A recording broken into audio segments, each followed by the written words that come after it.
नमस्कार, बड़ी खबर बड़ी बहस देख रहे हैं आप। मैं हूं आपके साथ सृष्टि सिंह। ओमकारेश्वर आने वाले समय में केवल एक धार्मिक स्थल नहीं बल्कि अद्वैत वेदांत के अध्ययन और भारतीय संस्कृति के पुनर्जागरण का केंद्र बनेगा। मध्य प्रदेश सरकार की 500 करोड़ रुपए की भव्य योजना यानी ओमकारेश्वर महालोक आचार्य शंकर के जीवन और दर्शन को नई पीढ़ी तक पहुंचाने में सफल होगी, ऐसा माना जा रहा है। इस परियोजना को उज्जैन के महाकाल लोक की तरह धार्मिक पर्यटन की ऊंचाई तक ले जाने का प्रयास है। आध्यात्मिक विरासत को सहेजने और पर्यटन को बढ़ावा देने के इस प्रयास से न केवल आर्थिक विकास होगा बल्कि सनातन संस्कृति का प्रचार प्रसार भी होगा। आज इसी पर चर्चा करेंगे, लेकिन इससे पहले देखिए एक स्पेशल रिपोर्ट।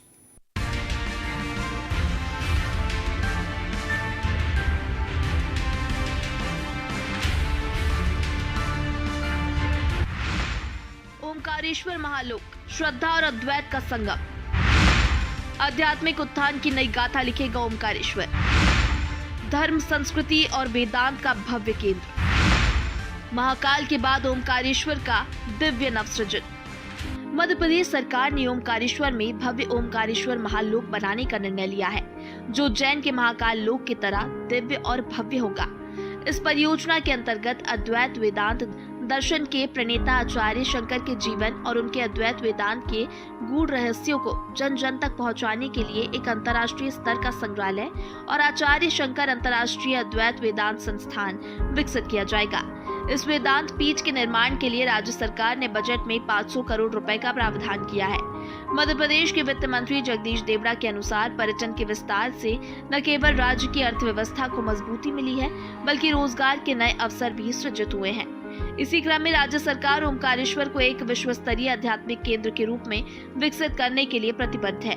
इसके साथ ही 507 करोड़ रुपए की लागत से प्रदेश में 14 स्मारकों का निर्माण किया जा रहा है, जिसमें श्री कृष्ण पाथे और रामपथ गमन योजनाओं को भी बजट में विशेष रूप से शामिल किया गया है।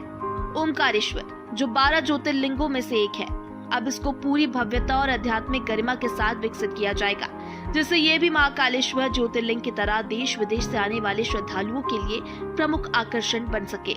उज्जैन में महाकाल लोक बनने के बाद वहां बड़ी संख्या में पर्यटकों और श्रद्धालुओं की भीड़ उमड़ रही है, जिससे न केवल धार्मिक पर्यटन को बढ़ावा मिला है बल्कि क्षेत्र का समग्र विकास भी हुआ है। अब सरकार यही भव्यता ओमकारेश्वर में लाने की योजना बना रही है, जिससे ये स्थान भी आध्यात्मिक और सांस्कृतिक विरासत के संरक्षण और प्रचार का केंद्र बन सके। यहाँ आने वाले श्रद्धालुओं को आचार्य शंकर के जीवन और उनके अद्वैत वेदांत दर्शन को गहराई से समझने का अवसर मिलेगा, जिससे सनातन संस्कृति और भारतीय ज्ञान परंपरा को नई ऊंचाइयां मिलेंगी। इस परियोजना के पूर्ण होने के बाद ओमकारेश्वर न केवल धार्मिक स्थल के रूप में बल्कि अद्वैत वेदांत के अध्ययन और अनुसंधान का एक महत्वपूर्ण केंद्र बन जाएगा, जिससे ये स्थान अंतर्राष्ट्रीय स्तर पर भी प्रसिद्ध होगा। देखिए, मैं आपको बताना चाहता हूँ, समय के मुताबिक सरकारों का अपना काम होता है। हम लोगों की जो सरकार थी, आदरणीय कमलनाथ जी के नेतृत्व वाली सरकार थी, तो हम लोगों ने महाकाल लोक जो उज्जैन में हमने शुरुआत की थी, लगभग 300 करोड़ रुपए देकर हम लोगों ने कैबिनेट में वो प्रस्ताव पारित किया था। सरकार जाने के बाद उस काम को आगे बढ़ाया है, लेकिन कैसा काम हुआ है वो आप लोगों ने सबने जो देखा है। तो अभी ओंकारेश्वर में भी अगर कर रहे हैं तो समय की आवश्यकता है, पुकार है, परिस्थितियाँ जो बनी है और प्रदेश और देशवासियों की संख्या भी दर्शनार्थियों की जो बढ़ती जा रही है, तो हो रहे तो ठीक होना चाहिए, बेहतर होना चाहिए, कुछ बिल्कुल अच्छा होना चाहिए। और जो ओंकारेश्वर भगवान जो ज्योतिर्लिंग में जो ज्योतिर्लिंग जो है दर्शन करने के लिए लाखों की संख्या में लोग आते हैं, तो बिल्कुल जो अच्छी जो चीजें होना चाहिए वो होना चाहिए। इस पहल के लिए 500 करोड़ रुपए का बजट निर्धारित किया गया है। इसके अलावा राज्य सरकार 507 करोड़ रुपए की लागत से 14 स्मारकों का निर्माण कर रही है और श्री कृष्ण पाथे और रामपथ गमन योजनाओं को भी बढ़ावा दे रही है। इस परियोजना से ओमकारेश्वर को आध्यात्मिक और सांस्कृतिक रूप से एक नया आयाम मिलेगा। ये न केवल धार्मिक पर्यटन को बढ़ावा देगा बल्कि भारतीय ज्ञान परंपरा और अद्वैत वेदांत के अध्ययन के लिए एक महत्वपूर्ण केंद्र भी बनेगा, जिससे ओमकारेश्वर को अंतर्राष्ट्रीय पहचान मिलेगी। Desk report, DNN।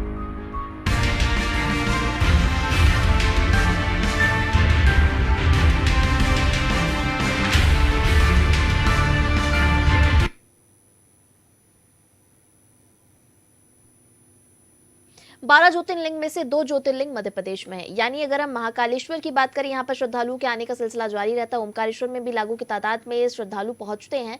महाकालेश्वर की तर्ज पर अब ओमकारेश्वर का विकास होगा। हमारे साथ गेस्ट जुड़ गए, आज इसी मुद्दे पर हम चर्चा करेंगे उनके साथ। तो आपको परिचय करा देते हैं गेस्ट का। आपको बता दें, वानी जी हमारे साथ बीजेपी से जुड़ी हुई है, कांग्रेस हमारे साथ अंबिका शर्मा जी जुड़े हुए हैं, वहीं पॉलिटिकल एक्सपर्ट राजीव खंडेलवाल हमारे साथ जुड़े हुए हैं। सबसे पहले आप सभी का बहुत स्वागत है चर्चा में। वानी जी, आपसे समझूंगी मैं। देखिए, ओमकारेश्वर को एक नई पहचान मिलने वाली है, सरकार की ये तैयारी है।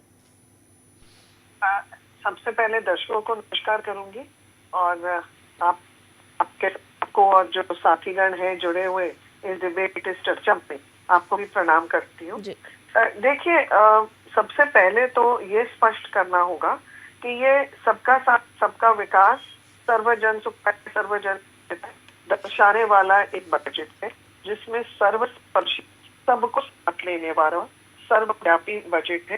सबकी उन्नति और विकास के लिए सोचा हुआ बजट है। और रही बात मध्य प्रदेश में जो दो ज्योतिर्लिंग है, तो ये कोई परिचय के लिए जरूरत नहीं है। इसके बारे में हमको ऐतिहासिक कुछ बताने की जरूरत नहीं है, क्योंकि ये हमारी संस्कृति का अभिन्न हिस्सा है। जो माननीय मुख्यमंत्री जी कर रहे हैं वो ये है कि मध्य प्रदेश को पर्यटन स्थल के रूप में विकसित करने के लिए हर वो योजना, जैसे कि इनका जो उज्जैन का जो महाकाल लोक के कल्याणों के तर्ज पर विकसित करने की योजना, पर्यटन, संस्कृति और धर्मस्व के क्षेत्र के लिए उन्होंने आवंटित की है अच्छी, और पर्यटन के लिए उन्होंने और भी अन्य स्कीम्स को जोड़ा है साथ में। नए एयरपोर्ट्स का विस्तार, सड़कों का, सुगम रोडवेज की सेवा का विस्तार, और साथ में जो बस सर्विस है उसको भी एक पर्यावरण संरक्षित तरीके से शुरू करने का जो विचार है। रेल और हवाई सर्विसेज तो हमने वैसे ही बहुत सुदृढ़ की हुई है, उनका और विस्तार होगा।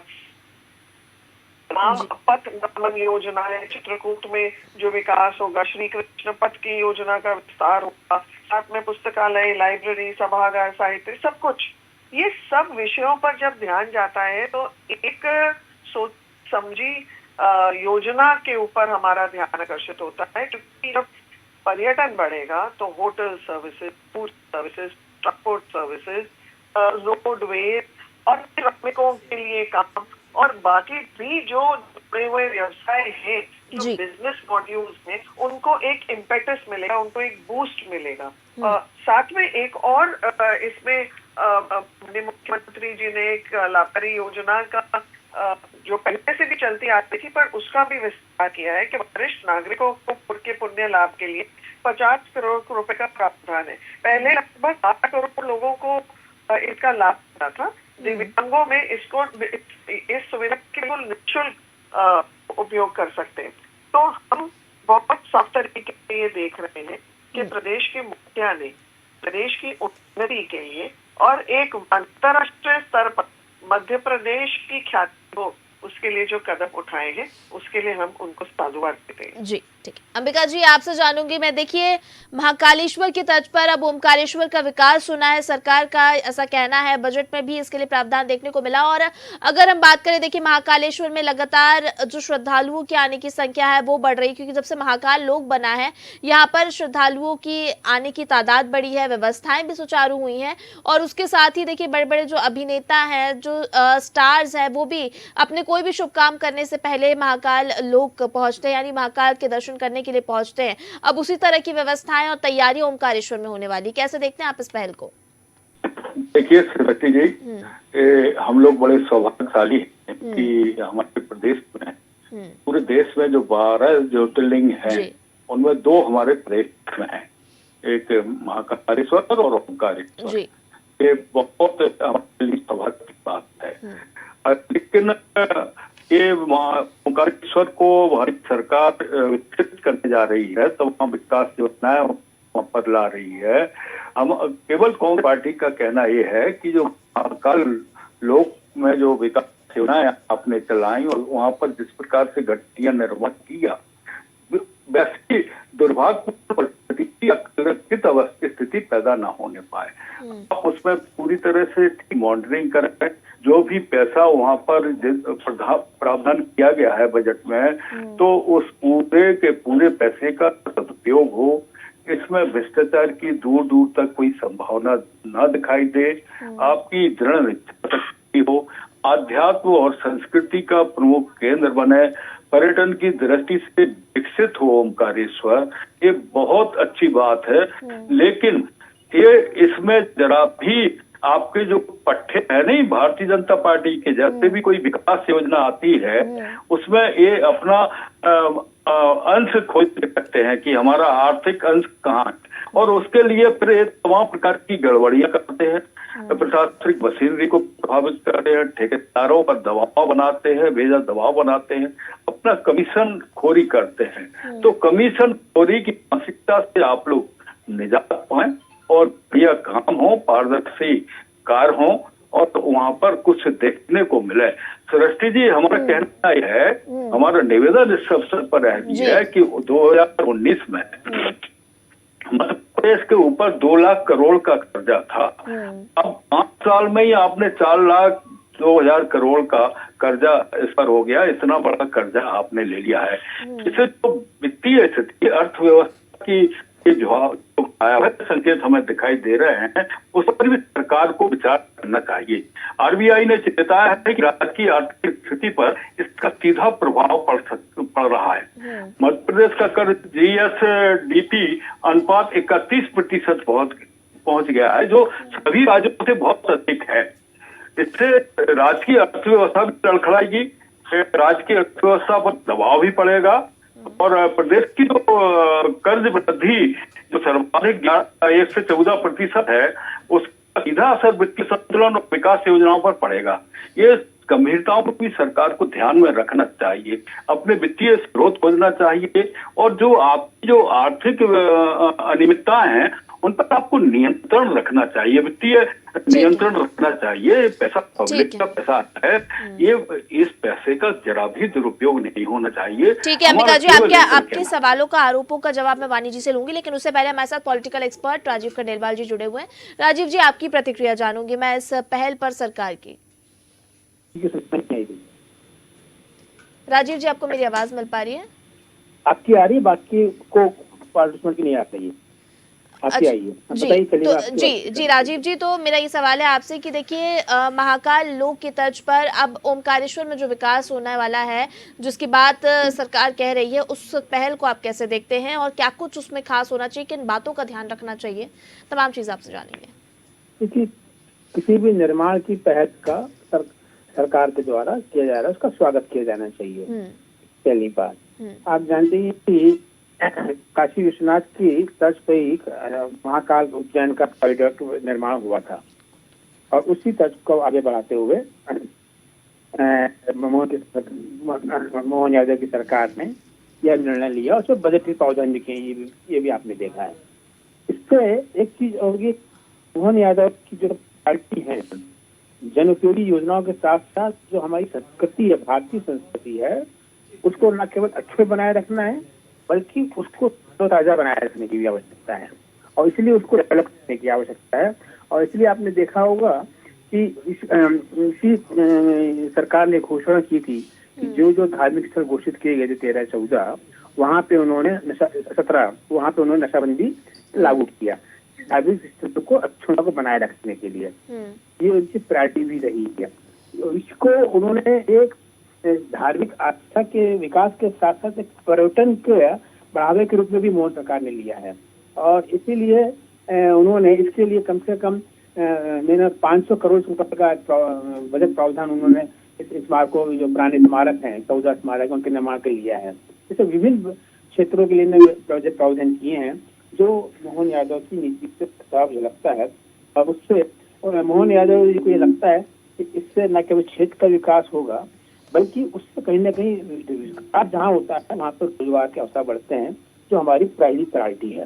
तो रोजगार के अवसर को बढ़ाने के इंडस्ट्रियलाइजेशन होना, इंफ्रास्ट्रक्चर खड़ा करना के साथ साथ ये भी एक क्षेत्र है जहाँ पे यदि सरकार ध्यान देती है, इससे कई निशाने इसमें लगते हैं। धार्मिक आस्था को मजबूत करना, धार्मिक पर्यटन को बढ़ावा देना, करना और रोजगार उन्मुखी योजनाओं को आगे बढ़ाना, ये मोहन सरकार की प्रायोरिटी दिखती है। इसका स्वागत किया जाना चाहिए। एक बात जरूर है, आपने देखा होगा उज्जैन का जब बनाया गया तो उसमें कहीं ना कहीं भ्रष्टाचार का मामला सामने आया, जो जहाँ खटिया निर्माण होने के कारण बहुत सा निर्माण गिर गया।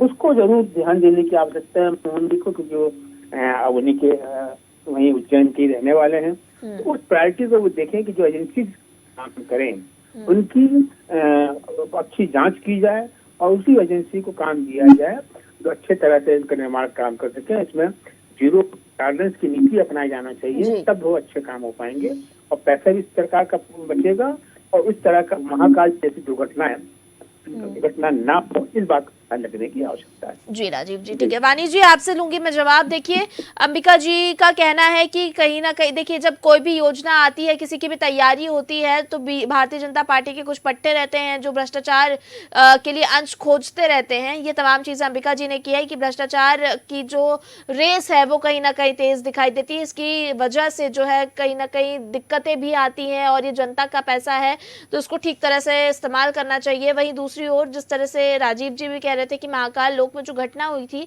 वो घटना ना घटे ओमकारेश्वर में, इन सभी चीजों का ध्यान रखना चाहिए। इसलिए जीरो टॉलरेंस के तहत मॉनिटरिंग के साथ ये काम किया जाना चाहिए।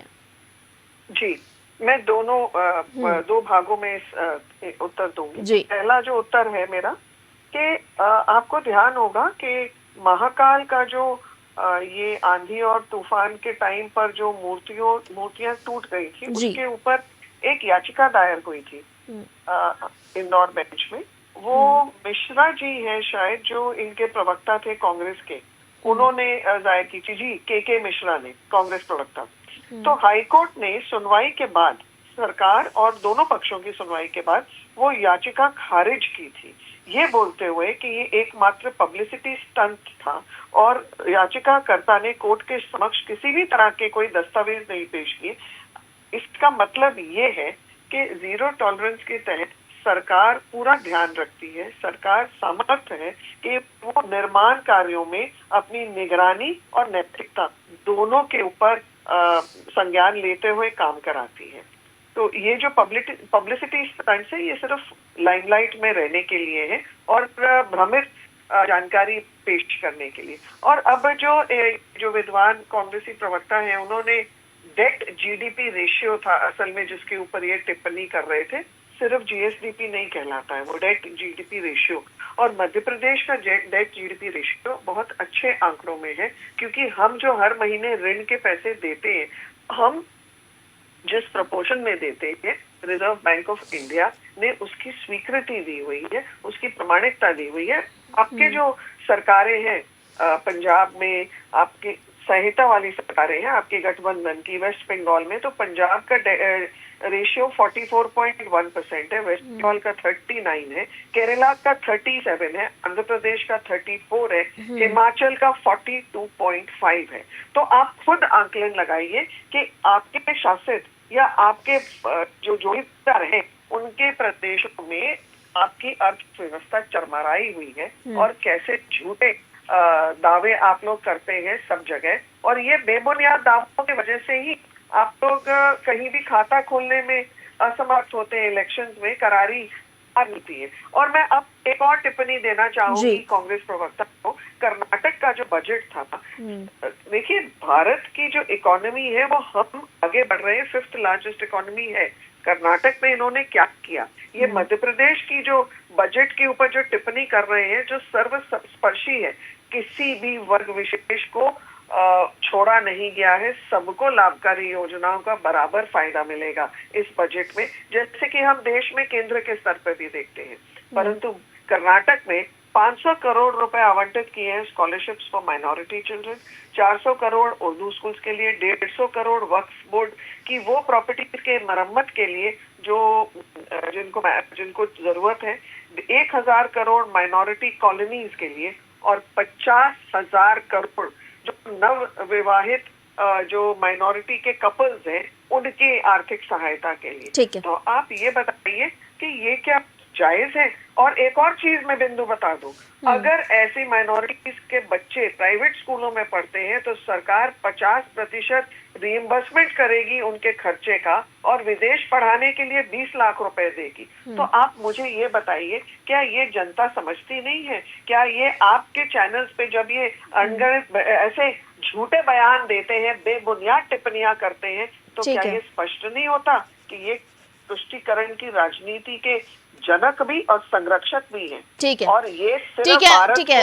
वानी जी सुना आपको। अंबिका जी, एक कमेंट आपसे। वानी जी को सुना आपने, एक कमेंट दे दीजिए। जी, हमारा निवेदन केवल इतना है कि कोई खूंखार अपराधी अगर साक्ष्यों के अभाव में माननीय न्यायालय द्वारा बरी हो जाता है तो इसका मतलब ये थोड़ी है कि समाज की धारणा उस अपराधी के प्रति बदल जाए। निश्चित रूप से घपले हुए थे, गड़बड़ियां हुई थी, भ्रष्टाचार हुआ था महालोक के निर्माण में, और गुणवत्ता युक्त कार्य न होने के कारण वो निर्माण कार्य ध्वस्त हुए, टूटे और बड़ी हास्यास्पद स्थिति सरकार की बनी और तमाम प्रश्न चिन्ह लगे।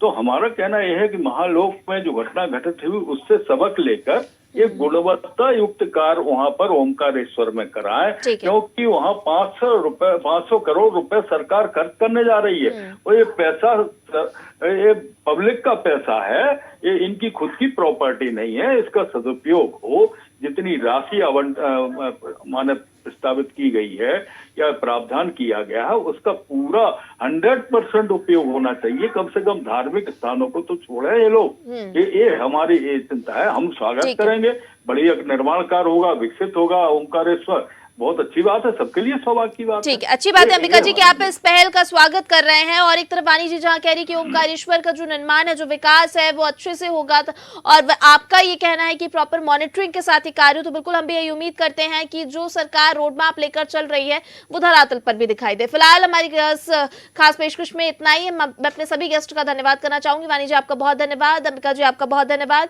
राजनीतिक विश्लेषक राजीव जी भी हमारे साथ जुड़े हुए थे, उनका भी बहुत धन्यवाद हमारे साथ चर्चा में जुड़ने के लिए।